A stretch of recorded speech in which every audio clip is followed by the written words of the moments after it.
The night before my parents' Milestone birthday, I was uninvited, because someone else decided I'd already had my turn being family. My father called me the night before his 60th birthday and said, "Don't come tomorrow. Your stepbrother needs to be the only son there." He said it like he was asking me to grab paper towels, while I was holding the gift I had spent 3 months making. A photo book, hand-built, with pictures from every year of his life. I had hunted down images from relatives in different states, begged people to scan old prints, and stayed up late arranging every page so it felt like a real story. "What do you mean, don't come?" I asked. My voice sounded far away, like it came from someone else. "It's your birthday." I wrote a speech. "I've been planning it for weeks." My father sighed like I was the problem. "Clyde feels uncomfortable when you're around. He needs this day to bond with me without competition." Clyde was 32. He had been my stepbrother for 11 months. That was it. 11 months of polite dinners and forced smiles since my father married Clyde's mother, Sherry. "Competition?" I said. "Dad, I'm your son. Your actual son. I've been here my whole life." There was silence. Then my father said the sentence that made my stomach turn cold. "That's the problem," he said. "You've had 34 years. Clyde needs a chance to catch up."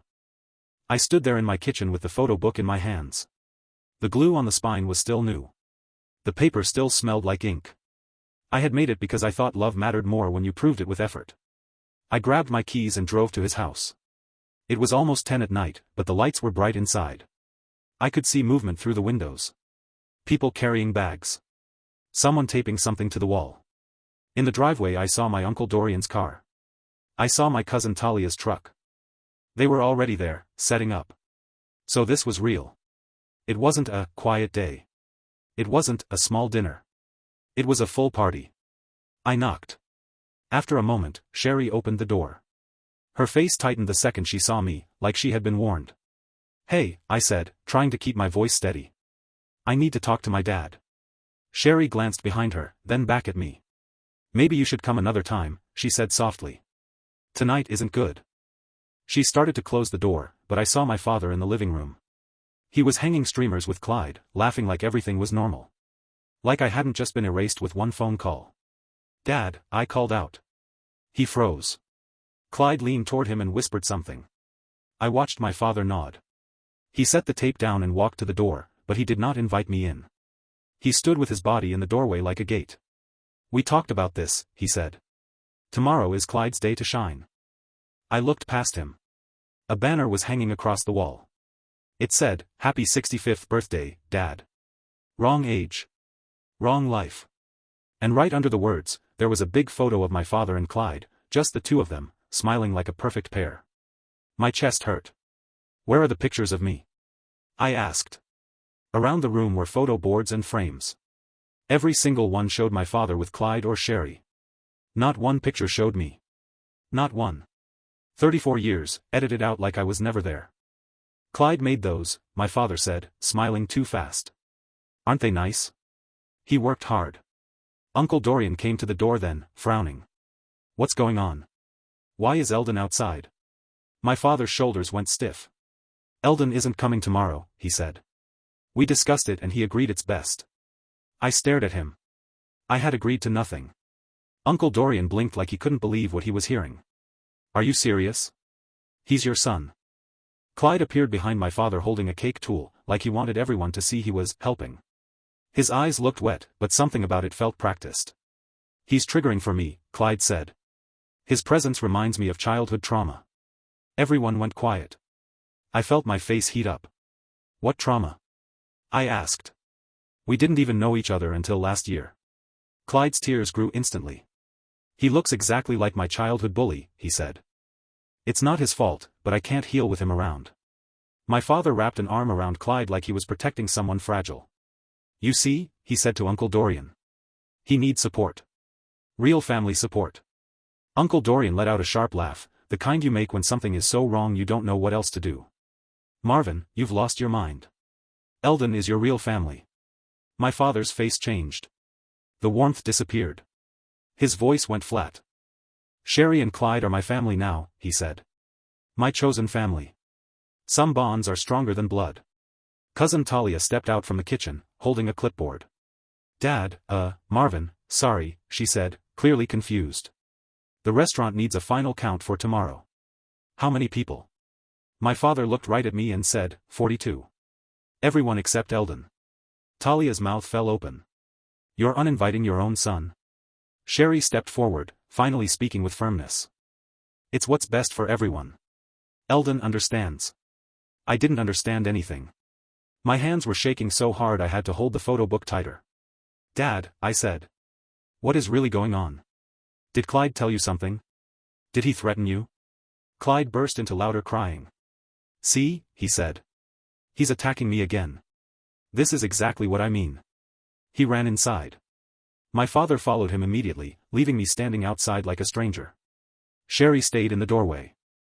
You should go, she said. You're upsetting them. Uncle Dorian grabbed my arm. Come to my car, he said, low and urgent. We sat in his driveway.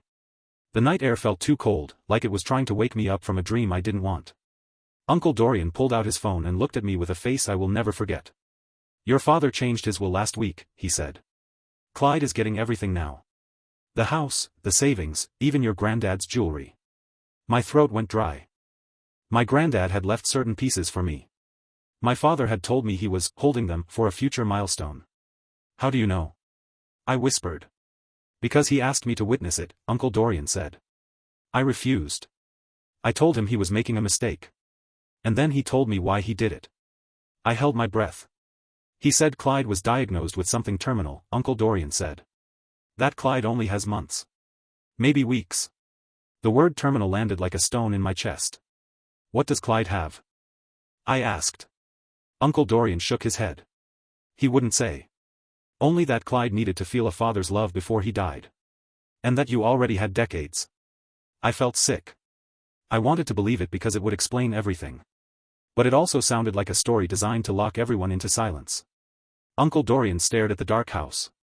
I don't think Clyde is dying, he said. I think he's lying. And your father believes him. We drove to my cousin Lyle's place. Lyle worked at the hospital as a nurse. If Clyde was truly being treated, there would be records. At least something. Lyle opened his laptop at his kitchen table, moving carefully, his face serious. I can't break rules, he said. But I can check what I'm allowed to check. We waited while the system loaded. My heart beat too loud in my ears. Then Lyle's face changed. He scrolled. And scrolled again. No cancer visits, he murmured. No chemo. No oncology. Nothing like that. He turned the screen slightly toward us. The only visits listed were old and ordinary, a sprained wrist 2 years back, and the flu last spring. Uncle Dorian stared at the screen. So, nothing, he said. Lyle nodded slowly. At this hospital network? Nothing.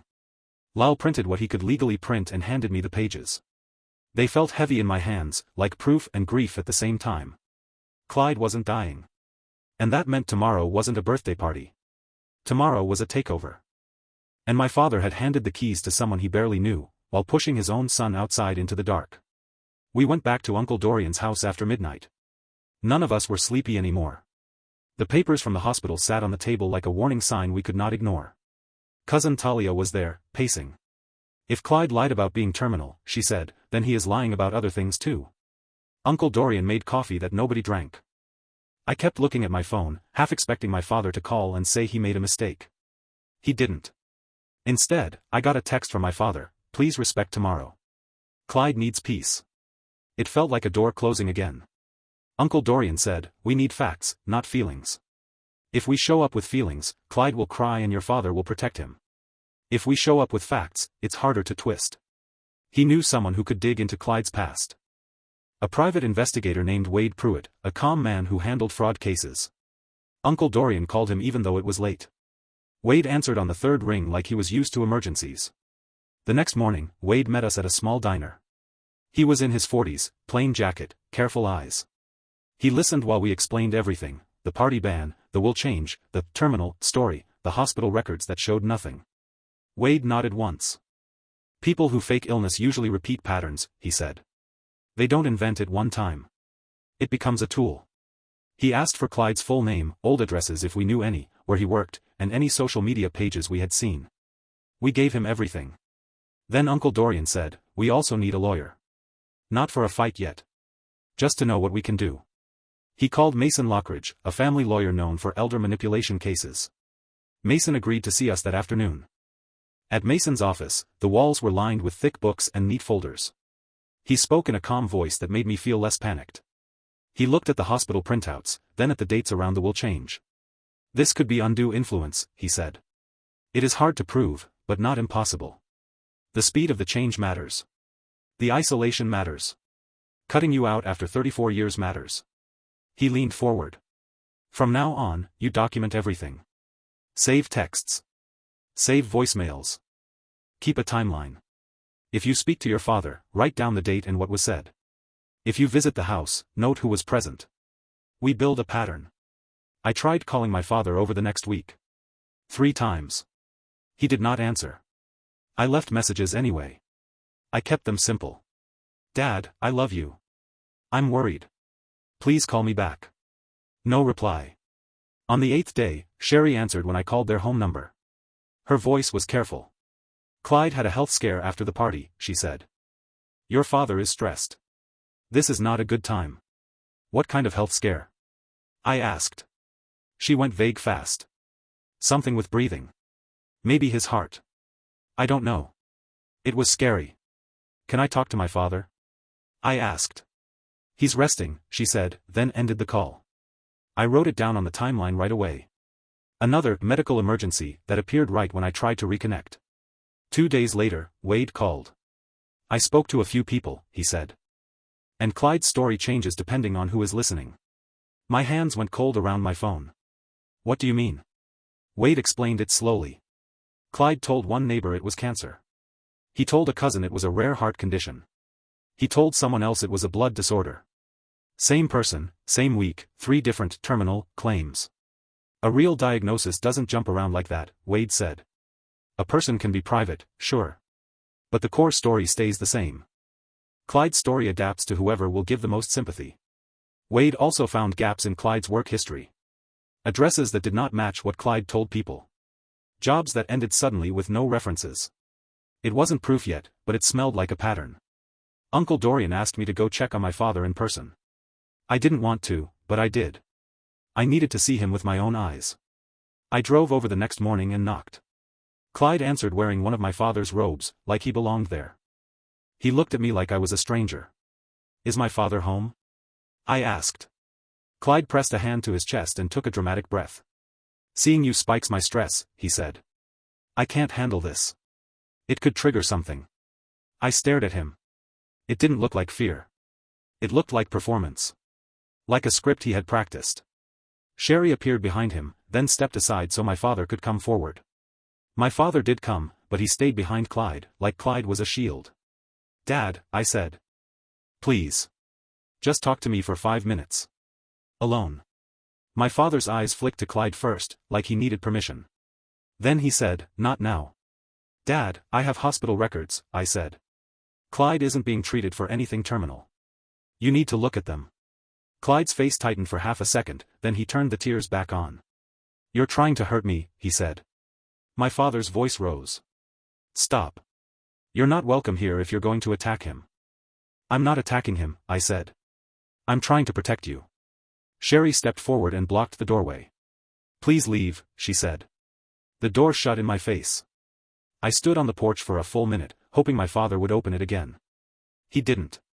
That night we met Mason again. We brought the new details, the shifting, terminal, story, the continued isolation, the door shut in my face. Mason listened, then said, we still need stronger evidence. But you are doing the right thing. Keep building. People like this often escalate when they feel control slipping. Wade called the next evening and said, I found 2 people who knew Clyde years ago. They're willing to talk. Their names were Ruth Kessler and her son Dane Kessler. Ruth had worked with Clyde at an insurance office. Dane had gone to school with him. We met them the next morning at a coffee shop near Uncle Dorian's house. Ruth showed me an old photo on her phone. Clyde looked younger, but the smile was the same. Polished. Innocent on the surface. Ruth said, he came to our office claiming he had cancer. Said he needed work for treatment costs. Everyone felt bad for him. People donated money. We held bake sales. We raised over $15,000. My stomach twisted. Ruth continued, then one person quietly checked. No hospital visits. No treatment. Nothing. Management gave him a choice, pay back most of it and leave, or face charges. He paid back what he could and disappeared. Dane opened a folder and laid out printed screenshots from old social media accounts. He pointed to patterns. He would attach to lonely people, Dane said. Fast. Like best friends in a week. Then he would create a crisis. Illness. A threat. A tragedy. Anything that made him the center. Dane showed me a photo of a boy named Hollis from high school. Same hair color as me. Similar face shape. That boy questioned Clyde once, Dane said. So Clyde told everyone Hollis was a bully. He cried in front of teachers. People believed him. Hollis switched schools. I sat back, feeling sick in a quiet way. Not shock anymore. Clarity. Clyde didn't push me out because I looked like a bully. He pushed me out because I was in the way. And my father had let him. We left the cafe with copies of everything Ruth and Dane gave us. I held the papers in my lap like they might disappear if I let go. The story was no longer confusing. It was consistent, repeated, almost mechanical. Gain trust. Create crisis. Isolate. Take control. Disappear. Clyde had not invented a new version of himself for my father. He had simply reused an old one. That evening, Uncle Dorian got a call from Elliot Barnes, a financial advisor who had worked with my father for nearly 20 years. Elliot sounded nervous. I shouldn't be calling family like this, he said, but I can't reach him. There's unusual activity in his accounts. Withdrawals that don't match his habits. Transfers I wasn't consulted on. My chest tightened. How much? I asked. Elliot hesitated. Just over 40,000 so far. And 3 weeks ago, a joint account was opened with Clyde. That was the moment fear turned into urgency.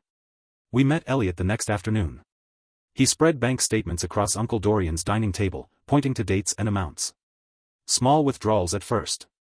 Then larger ones. Money moved out and vanished. This isn't confusion, Elliot said quietly. This looks like systematic extraction. We showed him everything we had. The fake illness records. The witnesses. The past scams. Elliot leaned back and rubbed his face. I've seen this before, he said. Usually romance scams. Never with someone posing as family. But the pattern is identical. Uncle Dorian called Wade again. Wade filed requests for official bank records using the evidence we already had. 2 days later, the results came back. Money from my father's accounts had been transferred into 3 accounts under Clyde's control. 1 joint. 2 individual. All using my father's address. At that point, Mason Lockridge said the words that changed everything. We can act now. He explained our options: freeze accounts, challenge the will, and pursue charges for financial exploitation. But he also said something important.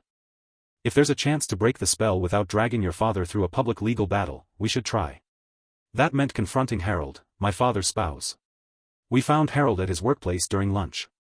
When he saw us, his face went pale. He tried to walk away. I grabbed his arm and said, please. We have proof. He didn't fight us. He just looked tired. We sat in his car. I laid the evidence out piece by piece. The hospital records. The bank statements.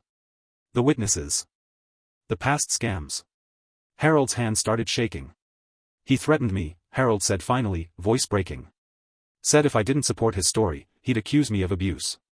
Said he had recordings. Said he'd destroy my life. Then Harold told us the worst part. Clyde had approached him before he met my father. Claimed to be his long-lost child. New details from his past that felt real. Harold wanted to believe it. He took a test. It came back negative. Clyde laughed. I just needed somewhere to land, Clyde had said. And you looked lonely. Clyde then told Harold he had already found my father online. Said my father was vulnerable, recently divorced, desperate to be needed. A perfect target. If you don't help me, Clyde told him, I ruin you. Harold cried in that car like a man who had been holding his breath for a year. We made a plan that night. The neighbors, Marvin and Elaine Cole, agreed to help. They invited my father over for coffee the next morning, knowing Clyde always left midweek to see doctors. We waited in their living room. When my father walked in and saw me, he froze. He turned toward the door, panic rising, but Elaine gently asked him to sit. 10 minutes, she said. That's all. I spoke first. I told him I loved him. That I wasn't angry, just scared. That everything I was about to show him came from facts, not feelings. Uncle Dorian laid out the evidence slowly. Methodically. No accusations. Just documentation. At first, my father denied it. Said Clyde was sick. Said we were cruel. Then the hospital records went into his hands. Something cracked. His phone started buzzing. Text after text from Clyde. Angry. Demanding. Threatening. Harold showed us his phone too. Clyde's messages were worse there. Then my father answered the call and put it on speaker. The voice that came through was not weak or frightened. It was furious. Clyde screamed about control. About money. About how easy my father had been to manipulate. He bragged about the illness being fake. About past victims. About how close he was to getting the house signed over. Harold hit record. Clyde kept talking. Confessing. Threatening. Admitting everything. When the call ended, my father sat in silence. Then he looked at me and said, "I'm sorry. It didn't fix everything. But it was the truth. And this time, I believed it." The police arrived within minutes. I watched from the Coles living room as my father gave his statement with shaking hands. He kept apologizing, to the officers, to Harold, to me, as if saying it enough times could rewind the past year. One officer listened to the recording on Harold's phone, her expression hardening with every sentence Clyde had screamed into the speaker. "Do not delete this," she said firmly. "This is a full confession." Another unit was already on the way to the house. We didn't go with them. We stayed put, sitting in heavy silence while my father stared at his hands like they belonged to someone else. About 30 minutes later, Harold's phone rang. He answered, put it on speaker. They had found Clyde in the bedroom, packing. Jewelry was spread across the bed. Cash stuffed into a bag. My father's checkbook and cards were in Clyde's pocket. Not hidden. Not subtle. Just taken. Clyde tried to claim he lived there. Tried to say everything was a misunderstanding. That lasted about 30 seconds, until the officers found notebooks filled with account numbers, passwords, and handwritten timelines. Clyde was arrested on the spot. When I heard the words, "in custody," my knees nearly gave out. Not from relief exactly, but from the release of weeks of tension my body hadn't known how to let go of. The following days moved fast. Charges were filed: fraud, theft by deception, financial exploitation. Because of Clyde's history across state lines, the case escalated quickly. Bail was set high. He didn't make it. My father couldn't stay in the house. He moved into Uncle Dorian's guest room with a single suitcase and a face that looked 10 years older than it had a week earlier. Harold stayed behind to deal with police reports and evidence collection. Therapy started immediately, for both of them. The will was reversed without much resistance. The lawyer who had witnessed the coerced change provided a statement confirming my father's distress and Clyde's presence outside the office. Everything went back to what it had been before Clyde ever entered our lives. Money wasn't fully recoverable. About $30,000 was returned. The rest was gone. "I want you to have half," my father said, pushing the check toward me. I said no. He insisted, not because I needed it, but because he needed to take responsibility. Eventually, I accepted, understanding that sometimes accountability matters more than principle. A few weeks later, my father handed me a wooden box I recognized immediately. My grandmother's jewelry. Every piece was there. As he told me the stories behind each item, his voice cracked. When he finished, he couldn't look at me. "I almost let him sell these," he said. "I almost lost more than money." That was the first time I hugged him since everything happened. It didn't mean forgiveness. Not yet. But it meant we were standing on the same side again. Clyde took a plea deal. 5 years. It wasn't enough to erase what he did, but it stopped him from doing it again, at least for a while. Watching him led away in handcuffs, stripped of every performance he'd ever used, gave me something close to closure. Life didn't snap back into place. It rebuilt, slowly, carefully, differently. My relationship with my father became intentional instead of automatic. Weekly coffee. Clear boundaries. Honest conversations that didn't pretend the past hadn't happened. I learned something important through all of this. Blood doesn't guarantee loyalty. Love doesn't excuse harm. And being chosen once doesn't mean you'll always be chosen again. But I also learned this. I wasn't replaceable. I wasn't invisible. And I wasn't wrong for fighting for the truth. Some people take years to reveal who they are. Others just need the right moment to let the mask slip. When it does, believe it. And walk forward without looking back. 3 months passed. Not quietly, but steadily. The chaos was gone, replaced by something unfamiliar: space. Space to think. Space to breathe. Space to decide who I was without constantly reacting to someone else's manipulation. My father and I kept our agreement. Once a week. Public places. No pretending everything was fine. Some days we talked about neutral things: the weather, books, work. Other days, the silence did more work than words ever could. Trust didn't come back all at once. It arrived in fragments. The first time he didn't defend Clyde's name. The first time he admitted, without excuses, "I failed you." The first time he asked, not demanded, if I was okay. I noticed changes in him. He stopped trying to be liked by everyone. He stopped over-explaining. Therapy was doing its work, slowly peeling away the shame Clyde had wrapped around him. As for me, I changed too. I stopped chasing approval. Stopped over-explaining my boundaries. Stopped believing love meant endurance. Family dinners became smaller. Quieter. Real. People who had stood by Clyde disappeared from our orbit without drama. The ones who stayed, my aunt, my cousins, neighbors who had watched me grow up, felt like chosen family now. Not because they shared blood, but because they showed up when it mattered. The trial ended without spectacle. Clyde pled guilty. 5 years. No tears. No dramatic statements. Just paperwork and consequences. I didn't attend the sentencing. Closure, I learned, doesn't always look like confrontation. Sometimes it looks like not giving someone your presence ever again. On my father's birthday, months after the disaster that almost erased me, he invited me to lunch. Just us. No speeches. No grand apologies. Just 2 people trying again, carefully. Before we left, he said something that stayed with me. I confused being needed with being loved. I won't make that mistake again. Neither would I. The truth is, losing my place in his life for a moment showed me something I might never have learned otherwise. I don't need to compete to belong. I don't need to shrink to be loved. And I don't need to stay silent to keep peace that only hurts me. Clyde tried to erase me. Instead, he exposed everything that was broken, and gave me the chance to rebuild it stronger. Not every story ends with reconciliation. Not every scar disappears. But some endings are victories simply because you survive them with your dignity intact. And sometimes, that's more than enough. Thank you for watching the video. Like it if you watched the video to the end and don't forget to subscribe. Have a nice day.